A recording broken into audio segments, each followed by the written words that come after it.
Hello friends, welcome to SSC coaching centre. दोस्तों, आज के वीडियो बहुत स्पेशल होने वाला है क्योंकि सभी प्रश्न महत्वपूर्ण रखे गए हैं जो परीक्षाओं में पूछे जाते हैं। तो पूरा वीडियो देखिएगा। चलिए स्टार्ट करते हैं। पहला प्रश्न है, एक वृत्त की चाप की लंबाई ज्ञात करें जिसकी त्रिज्या 21 सेंटीमीटर तथा केंद्र पर 60 डिग्री का कोण बनाती है। यह आपका एक वृत्त हो गया। वृत्त की आपको त्रिज्या दे रखी है 21 सेंटीमीटर की। त्रिज्या क्या होती है दोस्तों? जो भी आपका वृत्त होता है उसके बिल्कुल बीच पॉइंट से यहां तक की दूरी त्रिज्या होती है, और ये हमें दी गई है 21 सेंटीमीटर की। ठीक है, 21 सेंटीमीटर की त्रिज्या है और केंद्र पर 60 डिग्री का कोण बना रही। तो ये केंद्र पर 60 डिग्री का कोण बना दिया हमने। ठीक है, तो वृत्त की चाप की लंबाई ज्ञात करनी है। वृत्त की चाप की लंबाई मतलब ये लंबाई हमें ज्ञात करनी है। ये वाली लंबाई जो कोण बना रही है ना चाप, इसकी लंबाई हमें पता करनी है क्या है। ठीक है, तो परिधि बराबर क्या होता है? परिधि बराबर 2 पाई आर। ये 2 है दोस्तों, 2 पाई आर है ये। ठीक है, 2 पाई आर। अब यहां पर याद रखें 2 पाई आर इंटू कितने डिग्री का कोण है? 60 डिग्री का। ये पूरा जो सर्कल होता है, जो पूरा वृत्त होता है, कितने का होता है भाई? आप जानते हैं 360 डिग्री।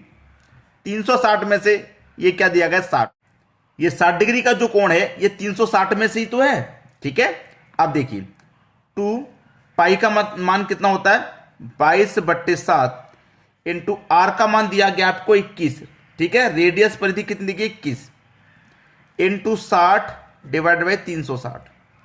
0 से 0 कट जाएगा, 6 6 36 कट जाएगा, 7 त्रिक का 21 गया, 3 दूने का 6 गया, 2 से 2 गया, बचा कितना? 22। तो आपको क्या करना है? चाप की लंबाई ज्ञात करनी थी। इस चाप की लंबाई कितनी है? 22। बी ऑप्शन आपका बिल्कुल सही जवाब हो जाएगा। आसानी से क्लियर हो गया, समझ में आ गया। अब देखेंगे हम अगला प्रश्न। अगला प्रश्न है, एक ट्रेन एक पोल और एक प्लेटफॉर्म को 26 सेकंड और 36 सेकंड में पार करती है। ठीक है, यदि ट्रेन की गति 90 किलोमीटर प्रति घंटा हो तो प्लेटफॉर्म की लंबाई ज्ञात करें। देखिए, आपको स्पीड दे रखी है। स्पीड आपको कितनी दे रखी है? 90 किलोमीटर प्रति घंटा। ठीक है, 90 किलोमीटर प्रति घंटा की गति है। एक पोल को 26 सेकंड में पार कर रही है। तो यह जो पोल को पार कर रही है, ट्रेन अपनी ही दूरी को कवर करती है, यह बात आपको मालूम है। तो कितने सेकंड में कवर कर रही है अपनी दूरी को? 6 सेकंड में, क्योंकि ये जो पोल है, ये पोल खड़ा हुआ है और ये ट्रेन जा रही है। तो ट्रेन क्या कर रही है? अपनी ही दूरी को इस पोल से खत्म कर रही है ना, तो 26 सेकंड में खत्म कर रही है। क्लियर है? फिर दूसरी बात है, एक प्लेटफॉर्म को पोल को 26 सेकंड में और प्लेटफॉर्म को 36 सेकंड में पार कर रही है। तो जो ट्रेन है वो अपनी दूरी तो तय करेगी ही करेगी, साथ में प्लेटफॉर्म की दूरी को भी तय कर रही है। कितने में तय कर रही है? ये तय कर रही है 36 सेकंड में, जिसमें से ट्रेन अपनी दूरी को कितने में तय कर रही है? 26 में। तो 26 और 36 का मैं अंतर कर लूंगा तो कितने का अंतर आएगा? 10 का। तो प्लेटफॉर्म की जो दूरी हो जाएगी वो कितने में तय करेगी? प्लेटफॉर्म की दूरी को वो 10 सेकंड में तय कर रही है। प्लेटफॉर्म की दूरी को वो 10 सेकंड में तय कर रही है। लेकिन आपको करना क्या है? आपको प्लेटफॉर्म की दूरी नहीं, प्लेटफॉर्म की लंबाई तो याद करनी है, वही तो निकालना है। तो मैं यहां पर क्या करूंगा, ये मीटर में है और जो आपके पास जो चाल है वो किलोमीटर है, मैं इसे चेंज कर लेंगे। ठीक है, छोटी यूनिट में चेंज करेंगे, छोटी संख्या ऊपर आ जाएगी, बट्टे में 18, 18 पंजे 90, 5 गुने 5 25, 25 मीटर प्रति सेकंड आ गया। ठीक है, अब 25 मीटर प्रति सेकंड आ गया, मतलब 1 सेकंड में वो 25 मीटर चलेगी। तो 10 सेकंड में कितनी चलेगी भैया? 250 मीटर। आंसर आ गया, क्योंकि प्लेटफॉर्म को कितने सेकंड में पार कर रही है? वो 10 सेकंड में। तो 1 सेकंड में कितना पार कर रही है? 25। तो 10 सेकंड में पार करेगी 250। ठीक है, क्लियर है सभी को? डी ऑप्शन आपका बिल्कुल सही जवाब हो जाएगा। अब देखेंगे अगला प्रश्न। अगला प्रश्न है, एक निश्चित धनराशि 5 वर्षों में स्वयं का 5/2 गुना हो जाती है, वह ब्याज दर ज्ञात कीजिए। ब्याज की दर ज्ञात करनी है। हमें कोई राशि नहीं दी गई है, कोई भी प्रिंसिपल हमें नहीं दिया गया है। तो नहीं दिया गया तो हम उसे क्या मान लेंगे? 100 मान लेंगे। ठीक है, हम उस राशि को 100 मान लेंगे। तो मैंने राशि को मान लिया 100, और जो राशि है वो स्वयं की कितनी हो रही है भैया? 5/2 गुना। 5/2 गुना हो रही है। तो 2 से 100 कटेगा 50 बार में, 50 का गुना 5 से कर दूं, ये हो जाएगा 250।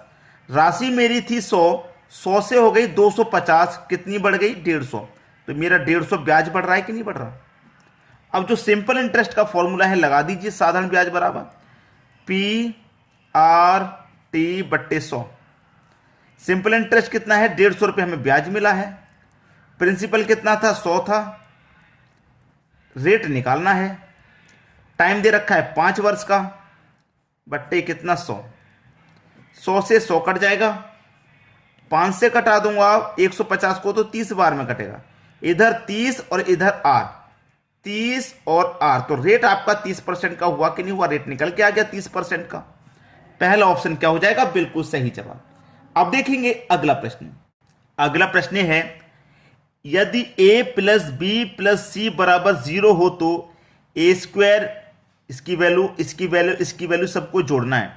देखिए a प्लस बी प्लस सी बराबर 0 के कैसे आएगा, पहले तो आप इसको सेटिस्फाई कर दीजिए, इसको सेटिस्फाई कर दिया फिर तो आंसर समझो आ ही गया। a प्लस बी प्लस सी को 0 के बराबर रखना है, तो a b c तीनों का मान निकाल के 0 के बराबर कैसे आएगा मैं आपको बताता हूं। a है, a को आप क्या मान लीजिए 1, b है, b को भी क्या मान लीजिए 1, ठीक है, ये भी 1 हो गया, ये भी 1 हो गया, 1 और 1 2 हो गया। लेकिन c को आप क्या मानेंगे, माइनस का 2 लेंगे। भाई प्लस का 2 माइनस का 2 तभी तो 0 के इक्वल आएगा, भाई तभी तो 0 के इक्वल आएगा, आएगा कि नहीं आएगा। ये भी 1 है, ये भी 1 है, 1 और 1 2, c मेरा माइनस का 2 होगा तभी तो दोनों का योग 0 के इक्वल आएगा, आ गया। अब रख दीजिए, a का मान 1 है, 1 का स्क्वायर 1 ही रहेगा, 1 ही रहने दो, इसका मान 1 ही रहेगा, ठीक है, 1 ही रहेगा।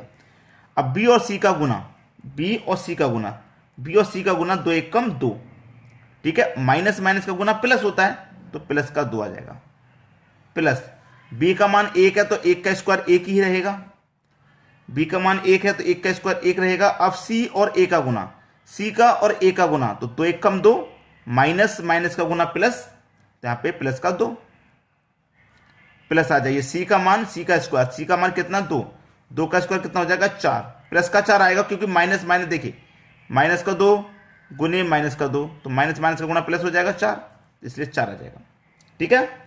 अब आ जाइए c स्क्वायर मतलब 4। अब क्या करना है, a और b का गुना, a और b का गुना, तो 1 का गुना 1 से 1 ही रहेगा और माइनस का 1 रहेगा, ठीक, कर दो भैया सोल्व।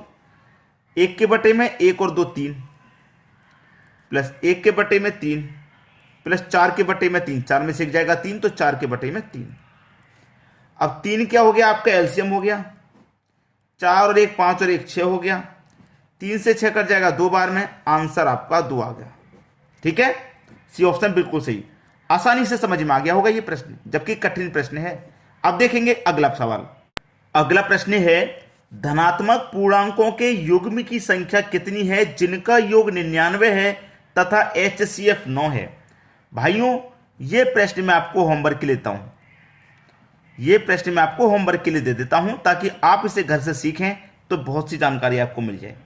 जो बच्चे इसको करेंगे और नहीं पता क्या आंसर है तो मैं बता देता हूं, जो डी ऑप्शन है 5, ये इसका सही जवाब है। जिन बच्चों का 5 आ जाए समझ लेना सही है, अगर 5 नहीं आ पा रहा तो फिर गलत हो रही है, कहीं ना कहीं गलत हो रहा है, ठीक है। अगर आपसे नहीं हो पाए तो मुझे कमेंट करके बता देना, मैं करा दूंगा बाद में, अगले वीडियो में मैं इसे करा दूंगा, कमेंट करके जरूर बताइएगा, ठीक है दोस्तों, धन्यवाद।